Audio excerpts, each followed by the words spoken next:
Menikahi Hot Om. Bab 063. Tari, tegur Anggun. Udah, Tar. Kalau kita balas kejahatan sama kejahatan, sama aja kita seperti mereka. Sudahlah, Nak. Hidup kita sekarang udah jauh lebih baik, jangan mengundang murkanya Allah lagi, Tari. Ingat, Nak. Seseorang boleh bersalah terhadap kita, tapi kita boleh membalasnya dengan cara berbeda, Tar. Nggak harus seperti ini, Tari. Mama cuma nggak mau kalau nantinya kita lagi yang diberi ganjaran itu. Sudahlah. Mentari yang sudah kepalang emosi pun menepis tangan sang mama yang sedang berusaha untuk menariknya menjauh dari Fiona dan Haris. Udah, Mah. Biarin aja Tari tuntasin sakit hati Mentari untuk kali ini. Tari udah cukup nahan lama, Mah. Tolong jangan halangi. Please, Tari sakit hati. Trauma yang udah perempuan ini buat bikin anak-anak mama nggak karu-karuan, kan? Biar Tari ledakkan aja sekarang, Mah. Biar Tari tuntaskan sekarang juga. Mendengar Mentari yang sepertinya tidak akan mengalah dan akan tetap mengadu domba pun membuat Fiona takut. Ja peluk kembali kaki sang suami erat-erat. Mas, hukum Fiona apapun yang Mas mau asalkan Mas Haris nggak ninggalin Fiona sama anak-anak, Mas. Tolong kasihanin anak-anak. Jangan sampai mereka nggak punya orang tua yang utuh. Haris pun kembali menendang Fiona sampai perempuan cantik itu kembali tersungkur hebat. Bisa kamu bicara seperti itu, Vi? Seru Haris. Kenapa dulu nggak kamu pikirkan keponakan-keponakanmu yang masih kecil-kecil butuh ayah dan ibunya? Kamu sengaja masuk dan adu domba aku dan Anggun, kan? Perempuan brengsek. Haris pun menjejakkan kakinya pada dada Fiona dengan kuat, membuat perempuan yang sudah banjir dengan air mata itu terlentang di atas lantai. Haris kemudian meraih rambut Fiona dan menarik kepala itu hingga membuat tubuh itu terduduk. Sekarang ngomong sama aku, dan akui di depan semua orang ini, kamu benar-benar lihat Anggun masuk ke hotel sama laki-laki itu seperti tuduhan kamu waktu itu, enggak? Fiona pun makin tergugu. Bahkan Anggun terdiam mendengar pernyataan yang baru saja Haris lontarkan. Cepat jawab Fiona. Teriak Haris yang sudah kepalang emosi bukan main. Kakinya kembali menjejak pada dada perempuan itu dan membuatnya tersudut di sofa. Jawab. Fiona tidak berani menjawab. Hanya tangisan saja yang keluar dari bibirnya. Bahkan pundaknya bergetar karena tangisannya. Bagaimana berani menjawab? Menjawab sama saja dia bunuh diri. Ia akan membuka aibnya sendiri. Haris yang semakin jengkel pun berjongkok dan meraih rahang Fiona. Bisu kamu rupanya, hah. Fiona meringis kesakitan merasakan cengkeraman begitu kuat pada area wajahnya. Bahkan satu tangan Haris yang lainnya sudah ia bawa untuk mencekik batang leher istrinya tersebut. Raut wajah Fiona langsung menegang, memerah sebab darah berkumpul di sana. Air matanya pun makin meluncur bebas sebab tidak percaya mendapatkan perlakuan sebegini kejam dari sang suami. Mas. Pekik Fiona berusaha menyingkirkan tangan Haris dari wajah dan lehernya. Sakit, Mas. Tolong lepasin. Anggun yang notabene sebagai sesame wanita tentu tidak tega melihat Fiona diperlakukan seperti itu. Mas. Seru Anggun berusaha menarik tubuh Haris agar menjauh dari Fiona. Bisa mati Fiona, Mas. Jangan gila. Tapi kekuatan Haris bukan apa-apa dibandingkan dengan kekuatannya. Haris bahkan seperti pohon yang memaku tubuhnya ke dalam tanah. Minggir, Gun. Biar aku kasih pelajaran wanita jalang ini. Mas. Anggun masih berusaha keras untuk menarik Haris walaupun hasilnya percuma. Lepasin, Mas. Ingat anak-anak kalian. Fiona punya bayi. Widya yang ikut gemetaran ketika melihat perlakuan lelaki yang tidak pernah menganggapnya anak pun meraih lengan sang suami.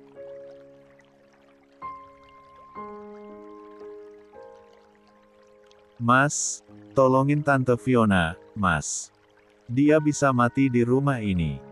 Widya nggak mau mama kena masalah nantinya. Mentari berdecak mendengar permintaan sang adik pada sang Sumi. Udah deh, Bun. Yang dia dapetin itu belum apa-apa dibandingkan dengan semua yang dia lakuin sama kita dan mama. Kamu bayangin aja deh, 5 orang dia rusak dan hancurkan hidupnya. Kamu masih bisa aja maafin perempuan lacur itu. Widya menggeleng. Bukan kayak gitu, Ta. Tante Vio punya bayi. Gimana sama bayi-bayinya nanti? Seenggaknya kalaupun mereka mau ribut nggak di rumah mama. Mentari mengayunkan tangannya di depan wajah. Alah udah, biarin aja, Bun. Sesekali kerasin hati lo itu biar nggak gampang iba dan kasihan sama orang yang bahkan udah nyakitin lo. Jangan kebaikan jadi orang. Sesekali sadis.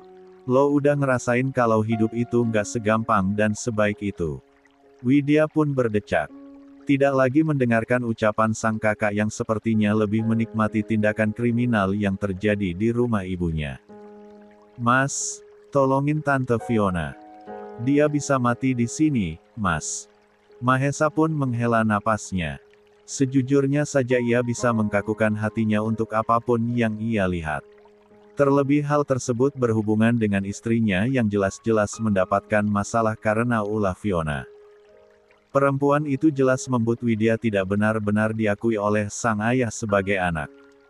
Mas, tolongin, ucap Laura seolah memohon. Mahesa pun akhirnya bergerak maju. Meraih tubuh Haris dan tentu saja bisa dengan begitu mudah melepaskan cekikannya pada tubuh Fiona. Lepasin, Bi. Seru Haris saat tubuhnya berhasil dibawa menjauh. Mas harus kasih pelajaran sama dia ini. Dia udah berani-berani adu domba dan main fitnah. Dia harus diberi pelajaran, Bi. Cukup, Mas. Teriak Anggun yang sudah dipenuhi sesak dalam dadanya. Kalau saja Mas Haris bisa punya pikiran yang lebih baik, apapun yang Fiona katakan Mas nggak akan kemakan omongan dia. Mara Anggun pun sudah memerah. Ia pun tidak tahan rasanya menghadapi situasi yang seperti ini. Luka lamanya seolah dibuka kembali. Semua juga andil dari Mas karena memberikan kesempatan pada Fiona, Mas. Kalau aja benteng Mas kuat, Mas nggak akan pernah selingkuh dari Anggun. Haris pun langsung menggenggam kedua tangan Anggun dan mencengkeramnya begitu kuat. Maafin Mas yang terlalu bodoh, Gun. Mas udah kemakan omongan dia. Mas hilaf. Maafin Mas. Harusnya Mas bisa cari tahu dulu, bukannya langsung nuduh kamu yang enggak-enggak. Iya, memang Mas yang udah terlalu bajingan di sini. Tapi tolong, kasih Mas kesempatan buat perbaiki semuanya. Anggun pun menepis tangan Haris. Kesempatan apa yang Mas maksud?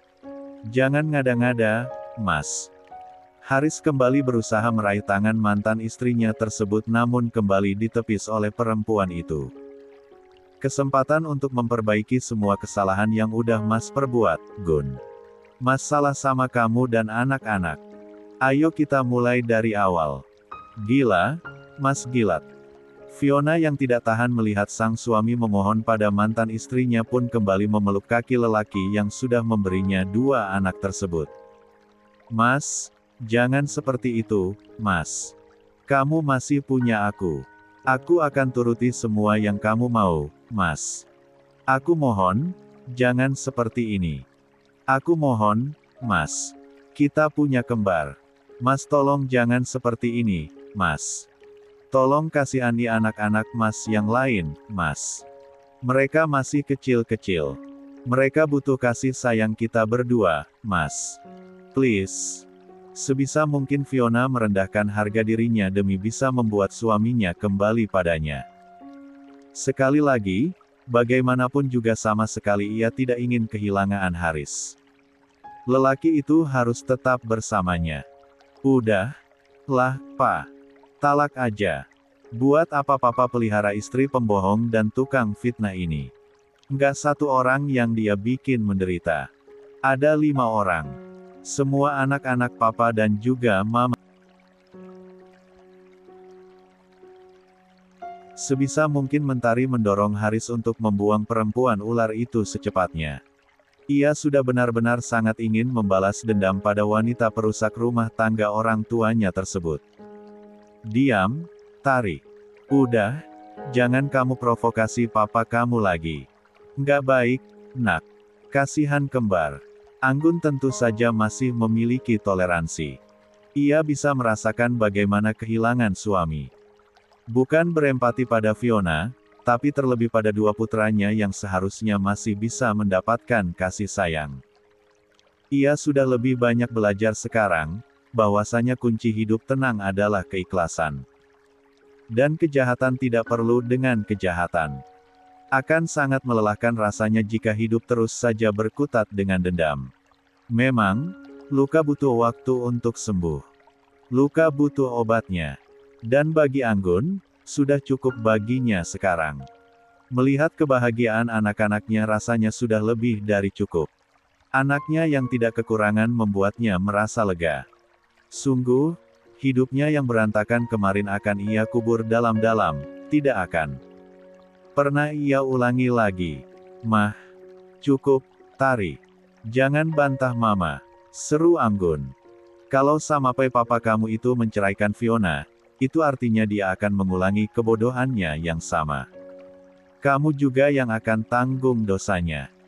Dengerin mama, biar aja orang jahat sama kita, biarin aja orang mau ngomongin kita gimana, kita punya Allah buat ngadu. Kita sujudin, kita taubatin semua salah kita, insya Allah ada jalan, Tari. Mama udah tenang lihat anak-anak, mama udah bisa hidup lebih baik. Mama udah tenang lihat kalian bahagia. Tinggal kita cari abang kalian yang sampai sekarang entah di mana. Sudahlah, nak. Kita fokus sama kehidupan kita. Kita nggak perlu ngotorin tangan kita buat membalas kejahatan orang, kita nggak perlu ngotorin hati kita cuma buat dendam. Lelah Tari. Sampai kapan kita mau hidup dengan berbagai masalah? Biarkan Fiona dengan semua yang dia lakukan. Kita nggak perlu mengganjar dia dengan hal yang sama. Biarkan saja.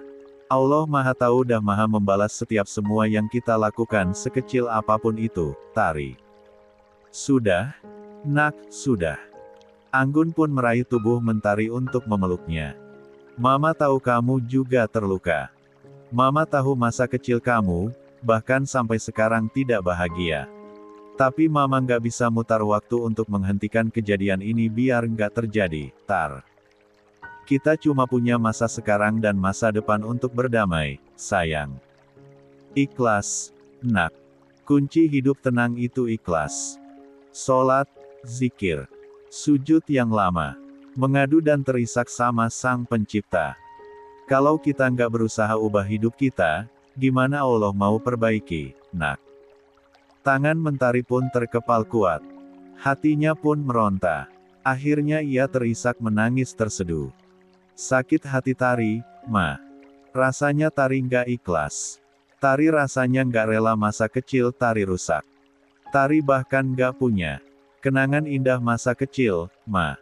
Yang ada cuma perkelahian mama sama papa yang menggema di otak Mentari. Bahkan Mas Aksa pergi juga karena nggak tahan.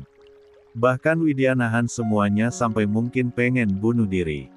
Dimas diam tapi dia sering nangis, Ma. Kami trauma, Ma. Kami trauma. Hiks. Haris pun terdiam mendengar tangisan putrinya. Ia tertegun dengan apa yang disampaikan oleh Mentari. Bahkan dia tidak menyadari anak-anaknya punya luka yang sedalam itu. Kalau bisa Mentari balik ke masa lalu, Tari pengen meluk diri Tari sendiri. Bilang ke dia supaya dia kuat. Tari juga pengen meluk Kak Aksa yang selalu berusaha nenangin Tari padahal diam-diam dia juga nangis hancur. Juga Widya yang sedari kecil. Iya, nah. Iya, ucap Anggun memotong ucapan Mentari. Rasanya ia tidak sanggup lagi jika diingatkan semua perihal luka itu. Rasanya ia malu. Mama minta maaf. Mama minta maaf sama kalian semua anak-anak mama, tapi jangan simpan dendam itu lagi, ya, nak. Kita sudahi biar semuanya tenang. Tari harus jadi singanya mama, tapi bukan untuk membalas dan menghancurkan seseorang. Bela keluarga Tari kalau ada yang berusaha menjatuhkan, tapi nggak harus dengan menyerang mereka balik, nak. Tunjukkan kita punya sikap yang mahal. Cukup berikan peringatan. Cukup berikan teguran. Yakinlah, musuhmu akan semakin di atas angin kalau mereka berhasil memancingmu. Artinya mereka memang. Tapi kalau kamu diam, tidak membalas, namun kemudian menegurnya dengan baik, yakinlah, cukup ada rasa malu bagi mereka karena sudah berbuat jahat pada kita.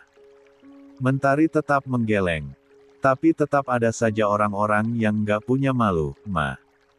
Tetap aja ada yang nggak tahu diri. Contohnya pelakor itu. Dia bahkan nggak punya malu. Mentari pun lepas kendali.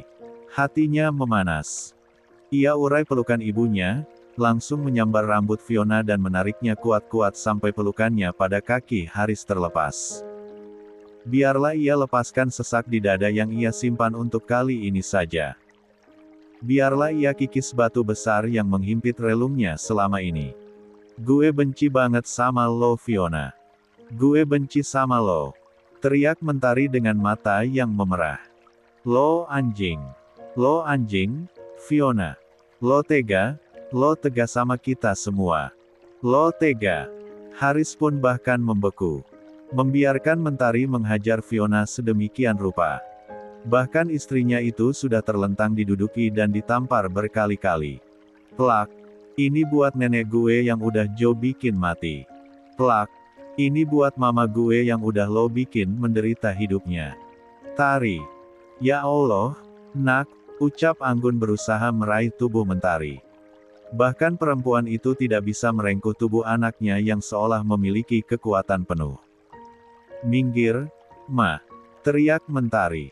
Ia kembali mengayunkan tangannya dan menghantam wajah Fiona. Plak. Ini buat Kak Aksa yang udah lo bikin minggat dan bahkan sampai muak sama hidupnya. Plak. Ini buat diri gue karena udah lo rusak masa kecilnya. Tangan Mentari sudah hendak kembali akan berayun. Tapi tangan Widya tiba-tiba menahannya. Kak, udah. Namun sama saja, Widya langsung didorong kuat oleh Mentari sampai adiknya terduduk. Plak. Ini buat Widya. Karena lo, Papa bahkan gak ngakuin dia sebagai anak. Lo yang udah hasut papa gue yang bodoh itu, kan? Plak. Ini buat Dimas karena gara-gara lo. Adek gue sering sekarat gara-gara uang rawatnya lo makan. Iya, kan? Bahkan lo udah anggap adek gue pasakitan sampai-sampai lo larang dia buat deket sama adek-adeknya. Anjing 10 Fiona. Tindakan yang terakhir Mentari lakukan adalah mencekik Fiona. Ja sudah kesetanan. Energi itu begitu kuat ingin menghabisi seseorang yang dia anggap sebagai penghancur keluarganya. Jangan tanyakan Mahesa kenapa diam saja, lelaki itu memang sengaja. Ia menikmati penyiksaan itu. Bukan tanpa alasan, bahkan mungkin itu tidak sebanding dengan apa yang dirasakan oleh istrinya yang selama ini menjadi pusat amarah kedua orang tuanya. Semua karena wanita yang sudah tidak berdaya di bawah Mentari itu. Kak, udah, Kak, ucap Widya menarik tubuh Mentari dan memeluknya kuat-kuat. Anggun langsung ikut membantu, mengunci tubuh Mentari dengan pelukan mereka. Menarik tubuh ramping gadis itu agar menyingkir dari atas tubuh Fiona. Udah, Kak, ucap Widya memeluk tubuh Mentari. Dan untuk yang pertama setelah sekian lama, Mentari bisa merasakan pelukan menenangkan dari saudaranya itu. Udah, isak Widya menangis terseduh-seduh. Lewat tindakan kakaknya itu, istri Mahesa tersebut bisa merasakan bahwa beban dan luka yang ia tanggung selama ini begitu beratnya. Maafin gue, Bun. Maafin gue. Ucap Mentari dengan tubuh gemetar. Selama ini gue cuma bisa nyiksa badan sama batin lo. Maafin gue, Bun. Padahal lo lebih menderita daripada gue. Padahal lo lebih menderita karena nggak dapat kasih sayang mama sama papa. Anggun pun akhirnya ikut menangis, kembali merangkai pelukan yang tadi sempat terlepas. Mama yang minta maaf, Nak.